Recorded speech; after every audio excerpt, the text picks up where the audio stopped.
Les Jeux Olympiques 2024, c'est le giga événement sportif attendu à Paris 100 ans après la dernière édition en 1924 et qui promet de rassembler les sportifs du monde entier autour des valeurs du sport et de l'ouverture au monde. Mais derrière les lumières scintillantes des stades, les médailles d'or, les performances sportives se cache une question brûlante. Les Jeux Olympiques sont-ils rentables? Combien vont-ils coûter au total? Et surtout, quel sera l'impact financier pour les Français et pour les Parisiens? Et puis, finalement, la France va-t-elle en tirer un bénéfice ou pas? Dans cette vidéo, on va plonger dans les coulisses pour découvrir les véritables chiffres. Avec des milliards d'euros investis, des infrastructures flambant neuves, mais aussi de nombreux coûts cachés, et en face, des promesses de retombées économiques, mais aussi de nouvelles opportunités d'emploi et de tourisme. Vous le savez, j'ai l'habitude sur cette chaîne d'analyser les startups et leur business model à partir de mes critères d'investissement gagnants, et aujourd'hui, on va analyser le business des JO. Alors prépare-toi à découvrir les secrets financiers des Jeux Olympiques de Paris 2024. Un projet ultra ambitieux, avec des investissements colossaux, mais à quel prix? Commençons notre enquête maintenant.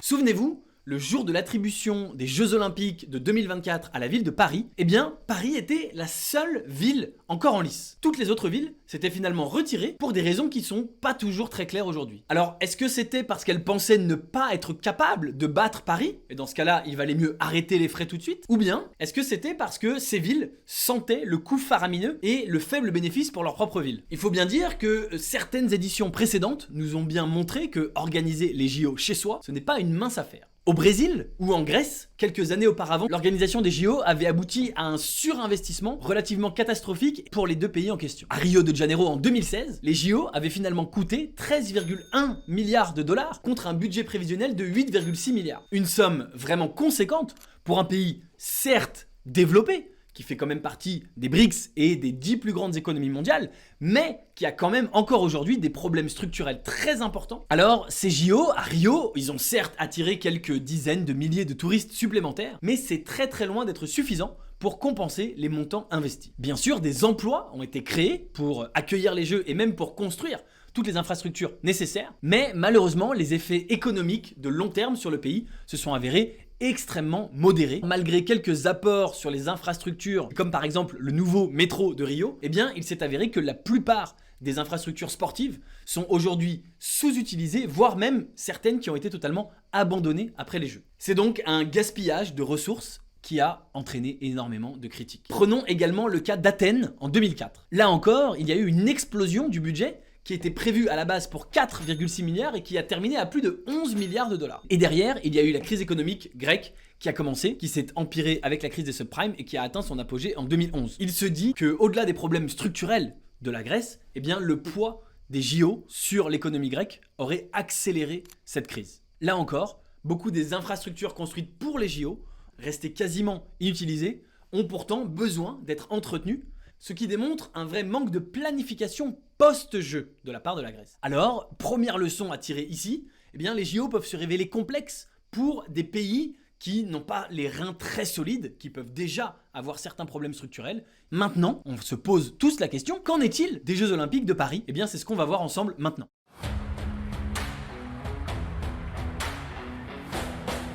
Les JO de Paris 2024, c'est un événement planétaire qui nécessite des investissements considérables. Le budget, il a été réévalué à la hausse plusieurs fois. Il était estimé à 6,8 milliards au départ et finalement, il devrait se terminer entre 10 et 11 milliards. Voilà ce que ça comporte. D'abord, les infrastructures sportives. Pour 3,2 milliards, ça comprend le village olympique construit à Saint-Denis, mais aussi la réfection de beaucoup d'infrastructures sportives, la France étant plutôt bien dotée, tous les stades de la Coupe du Monde de 98. Ensuite, des infrastructures urbaines pour 3,8 milliards, pour permettre d'absorber tous ces touristes, donc c'est refaire des routes, construire de nouvelles lignes de métro, etc., etc. Ensuite, les coûts d'organisation en tant que tels pour 4,4 milliards d'euros. Donc ça comprend la logistique, la sécurité, les coûts marketing, de personnel, etc. Et, il faut quand même le préciser, environ 1,4 milliard d'euros pour rendre la Seine nageable pour les épreuves aquatiques. En face de ces dépenses, voyons voir les recettes, l'argent que ça va rapporter. D'abord, on a entre 1,1 et 1,4 milliard pour tout simplement la vente des billets pour venir assister à toutes les épreuves. D'ailleurs, apparemment, il resterait beaucoup de billets à vendre encore à la date du début des JO,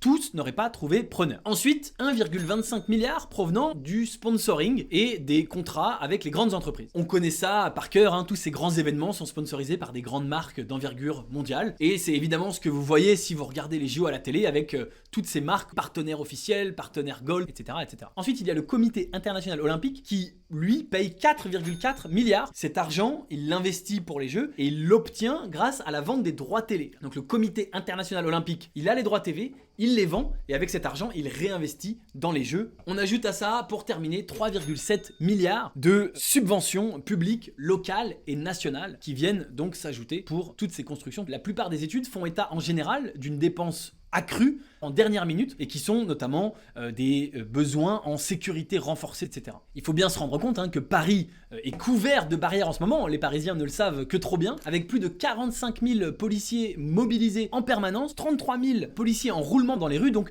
tout ça, ça coûte bien sûr énormément d'argent. Il y a également tous les aménagements spécifiques, on a parlé déjà beaucoup dans les médias des voies réservées JO, avec des radars, mais aussi tout ce qui était impliqué dans la célèbre cérémonie d'ouverture sur la Seine, avec tous les accès qui seront bloqués. Alors, si on additionne tout ça, c'est un tout petit peu au-dessus du budget qu'on avait estimé à la base, 8,6, et là c'est 8,8, mais bien sûr, c'est bien en dessous du coût réel, qui est déjà aujourd'hui entre 10 et 11 et qui devrait terminer à peut-être 14-15. Alors, finalement, que s'est-il passé? Pourquoi ce budget a été dépassé et de combien? Eh bien, c'est ce qu'on va voir maintenant.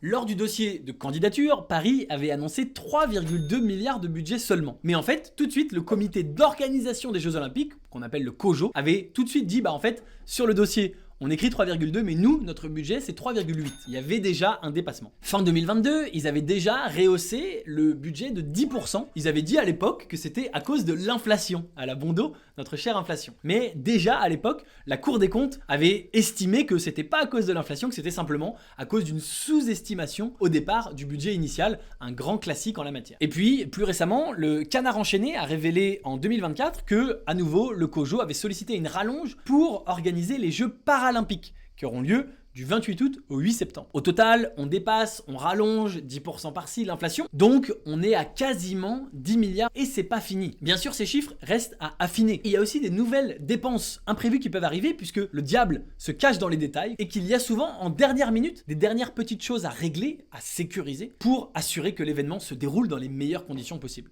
On peut penser par exemple aux primes versées aux policiers et à la fonction publique qui vont s'étaler entre 600 et 1900 euros. Tout ça, bien sûr, le contribuable le paye. L'argent ne tombe pas du ciel. Certains investissements publics, directement payés avec nos impôts, ne sont pas officiellement comptés dans le budget des JO. Mais évidemment, ils ont été faits pour ça, comme par exemple le 1,4 milliard d'euros pour rendre la Seine nageable. Le président de la Cour des comptes, Pierre Moscovici, a estimé que l'investissement public, au final, était autour de 3 milliards d'euros.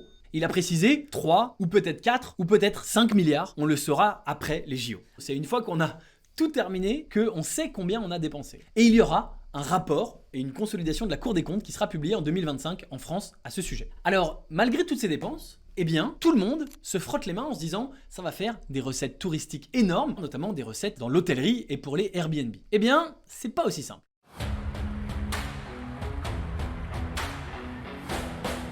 À la base, on avait estimé qu'il y aurait à Paris 15 millions de touristes supplémentaires cet été grâce aux JO. Mais à quelques jours de la cérémonie d'ouverture, le jour où je tourne cette vidéo, elle sortira peut-être un petit peu après, eh bien les hôteliers font vraiment grise mine. Au total, les hôtels ne comptabiliseraient que 60% de remplissage en moyenne, c'est très très faible. Et les experts du secteur prédisent au mieux 70% dans les quelques jours qui restent, mais ils ne seront pas complets. Évidemment, pour tous les Airbnbistes amateurs qui s'imaginaient mettre leur petit appartement parisien à plus de 1000 € la nuit, eh bien pour la plupart d'entre eux, c'est une grosse déconvenue. Il faut dire que les touristes du Moyen-Orient et d'Asie, qui sont d'habitude très nombreux et très actifs à Paris, eh bien ne sont pas spécialement attirés par les JO et donc un petit peu manquants à l'appel. Au final, le syndicat de l'hôtellerie et de la restauration UMIH table sur la présence d'environ 1,3 million d'étrangers en France durant la période, soit 3 fois moins que d'habitude. Finalement, les JO ont l'air de faire fuir les touristes qui veulent éviter la cohue.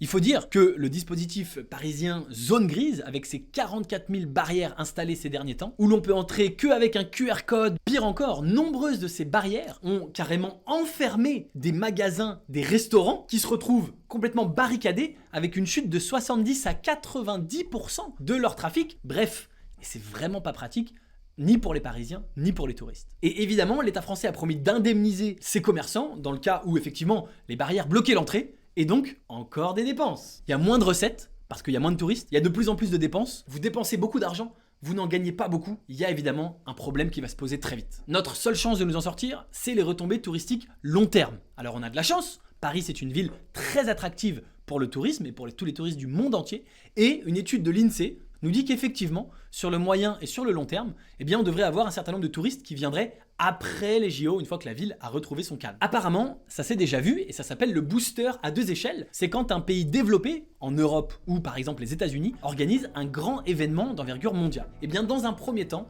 la fréquentation baisse, mais en général, une fois que les prix des hôtels et des billets de métro sont revenus à la normale, eh bien, les tourismes reviennent. Selon une étude du Tourism Economics, l'attractivité touristique et la fréquentation augmenteraient pendant les 20 prochaines années à la suite d'un événement de ce style. Donc si les JO déçoivent en termes de tourisme, eh bien le post-JO est très attendu et redonne des espoirs toutes les entreprises du tourisme, de l'hôtellerie, de la restauration, etc. L'UMIH espère un rebond dès la fin de l'année sur le tourisme et bien sûr encore une augmentation en 2025 et c'est exactement ce qu'on avait vu à Londres en 2012 où dès les mois suivant la fin des Jeux Olympiques, le tourisme avait augmenté. Évidemment, on touche du bois pour que ces prédictions se réalisent, pour que ça ne coûte pas trop cher à nous Français sur nos impôts. Il faut être un grand pays avec une économie très forte pour pouvoir organiser les Jeux et en sortir indemne.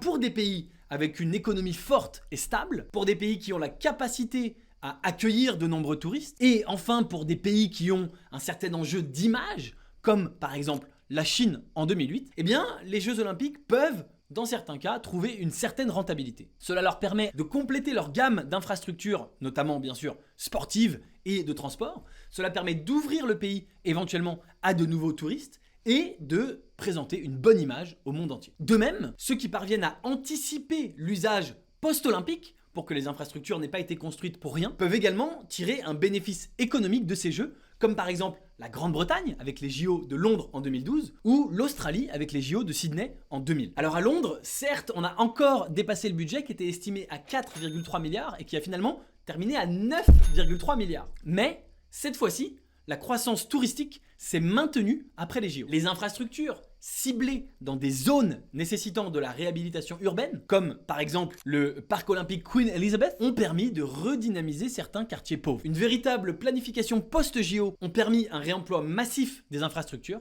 générant un amortissement sur le long terme et donc une rentabilité des montants engagés. Pareil pour les JO de Sydney en 2000 qui sont souvent cités comme une réussite à la fois sur le plan économique, rentabilité et sur le réemploi des infrastructures. Le dépassement budgétaire à Sydney fut assez limité, 5,6 milliards au lieu des 3,4 milliards prévus. Bon, ça fait quand même 2,2 milliards de plus, mais par rapport à tous les autres cas que nous avons cités, ça reste une valeur relativement correcte en valeur absolue. Les Australiens n'avaient pas eu les yeux plus gros que le ventre, ils n'ont pas trop construit, ils n'ont pas trop promis, et ça leur permet de trouver un équilibre facilement. Si on dépense moins, on est plus rapidement rentable. Les retombées touristiques ont continué à augmenter et des années après les Jeux. De même, les infrastructures construites pendant les JO ont continué à être bien utilisées, ce qui avait permis de redynamiser certains quartiers et donc de pérenniser et d'amortir tous ces coûts de construction. Et puis, pour terminer cette petite section, je voudrais également évoquer forcément les JO de Pékin en 2008. Alors ici, on est sur un budget compris entre 42 et 50 milliards de dollars.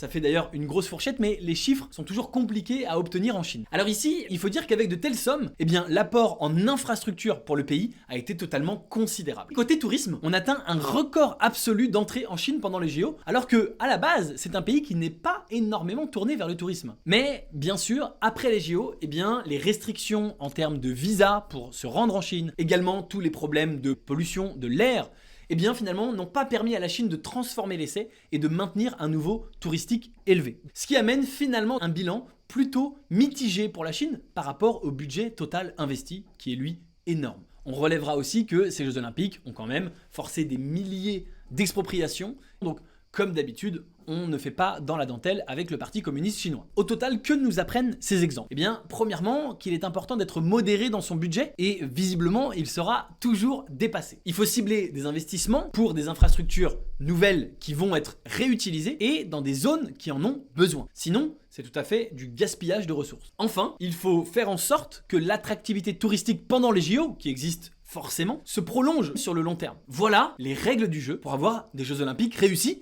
Alors, si on prend les JO de Tokyo, que j'avais volontairement laissé de côté jusqu'à présent, parce que bien sûr, ils ont subi le Covid, eh bien, ils ont coûté plus du double du montant initialement prévu. 12 milliards. Si on élargit le budget à tous les coûts induits, potentiellement cachés et qui ne sont pas comptés dans le budget officiel, eh bien, à Tokyo, on estime que ça aurait coûté plus de 30 milliards de dollars. Et ça nous permet de nous rendre compte que finalement, il est assez difficile de savoir le coût total avant la fin des JO. Et on se donne rendez-vous en 2025 pour voir le rapport de la Cour des comptes. Une fois ce rapport sorti, on pourra comparer les projections et les résultats. Et tu vois que c'est comme pour une startup, les promesses de budget n'engagent que ceux qui les croient.